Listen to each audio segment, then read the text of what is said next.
the book again? It's Thinking Beyond Columbus or something. Yeah, like that? Beyond Columbus. Yeah, I think it's Beyond Columbus. it was a textbook that was, but the state of Arizona did away with anything that wasn't going to teach pro-American rhetoric, and so this was a real look into what Columbus and his voyages and the other thing is that he wasn't Spanish, he wasn't Italian, he was Jewish. Yeah.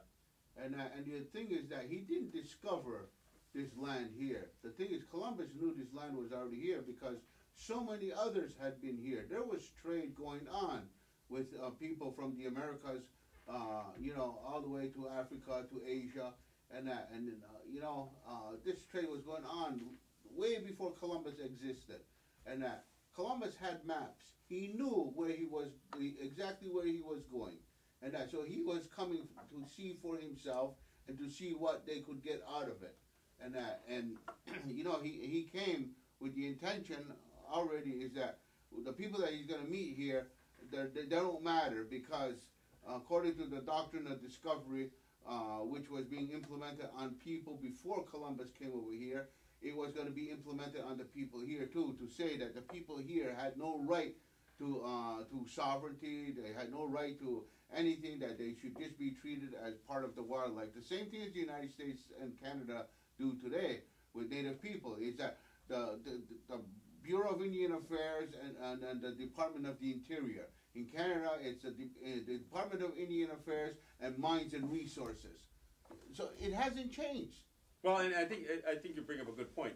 Again, the other thing that Christopher Columbus brought to our world was this Christian discovery doctrine. Now, this thing existed before Columbus's voyage. It was actually one of those papal bulls that people talk about that was associated with Portugal trying to claim parts of Africa. So once Christopher Columbus had marked this voyage, the first Europeans to really try to establish a presence in our hemisphere, the Vatican decreed that Spain had discovery title to the entire hemisphere.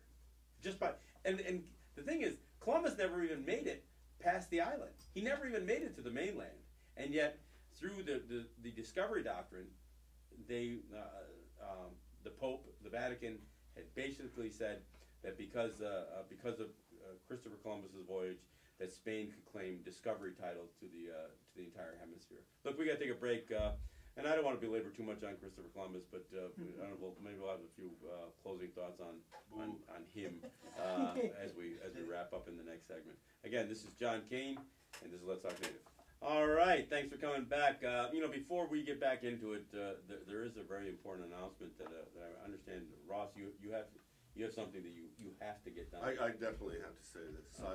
I have to have a shout out to my son Frank. It's his 24th birthday today. I've known him for 24 years, and it's been a pleasure. Fine young man. I really appreciate his efforts. And I just want to also let all the young eligible women out there to understand one thing. Do not break his heart. Happy birthday, Frank. All right, yeah, happy birthday, Frank. Again, you've got a fine son, and in fact, you got a couple of. I got a lot of fun. Yeah, well, we won't talk about that. Anyway, again, all of my kids are. Let's Talk Native does want to wish Frank John a happy birthday. I've got a caller. I got Ray from Amherst, and what's on your mind, Ray?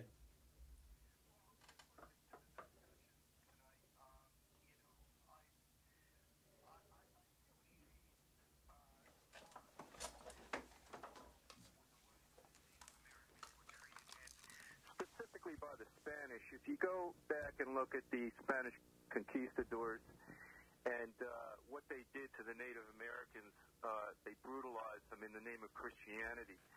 And it's so antithetical to Christianity, what they did. It was almost like they were Antichrist.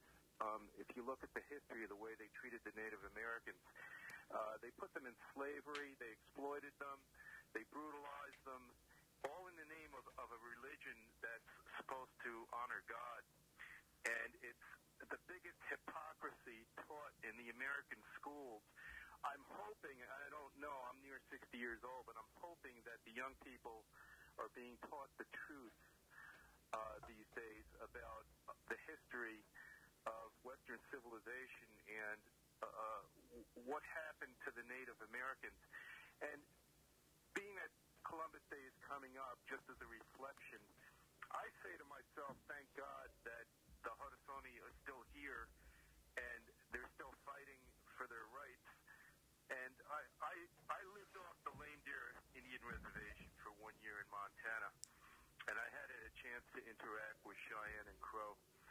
And it opened my eyes to another culture that I never knew existed until I lived out there. And I said to myself, I had been being told lies in school growing up, and it wasn't until I had that experience of living off by the reservation and talking to the native people what I was being told. I mean, what I was being told was a lie. And it must be a sensitive thing for the native people, Columbus Day, and I thoroughly understand it. So, but I think the Haudenosaunee are doing a great job. I think that at this time in our existence, you're doing a fantastic job. I hope the young people are holding to their culture and learning some traditional ways. Well, and that's what we're here for. I mean, at the end of the day, we're, you know, the program is really about trying to educate people, and it's trying to make people aware that basically your history books have been lying to you. I mean, there's a gentleman by the name of James Lowen. He wrote a book called Lies My Teacher Told Me, and only a small section of it deals with Native issues, but it certainly does do that. And the thing is about American history books, they, even when they describe something that was bad in their history or that contributes to their history, they make it sound like they made it all better, though. Yeah, there was slavery, but it's okay now. You know, yeah, there was persecution of civil rights, but it's okay now. Yeah, the Indians were treated badly by the Spanish, but we never treated them like that. You know, that's the kind of stuff. That's the way American history books try to characterize every event in history. They always make it sound like there's a happy ending. There's a simple analogy that I was told when I was real young by a great uncle, and he was the kind of guy that kind of withdrew from everything. He didn't go to church, he didn't go to longhouse, he didn't do anything because he had a real distaste for where the world was going, in his opinion. And but he used to tell us is that he said he said the United States and the people before them are like children. They believe in fairy tales. They believed in all this endowed right and power and all that. He said it so. He says all their documents, if you read them, he says that's all they see. That's all they recognize. He says it's not until they grow older, a child grows older, that they start to understand that there was actually morals and behavior that was supposed to be taught in that book. But he says the problem with the United States and most of the powers out there, he said, is that when it takes a child 12 months to become a year, he says it takes them a century. So basically what he was saying is that, and he said it's going to take a long time for them to understand that, they're not magic.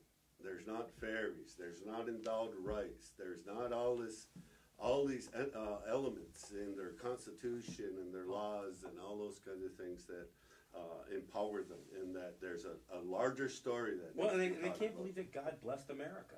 Yeah. I mean, at the end of the day, I mean, this whole idea that somehow that America is God's chosen land and Americans are God's chosen people, that's something that's got to get away with. They got to mature. Yeah. Look, the time is winding down. I want to give Paul the kind of the final final few minutes. I know he had something he wanted to talk about. So go ahead.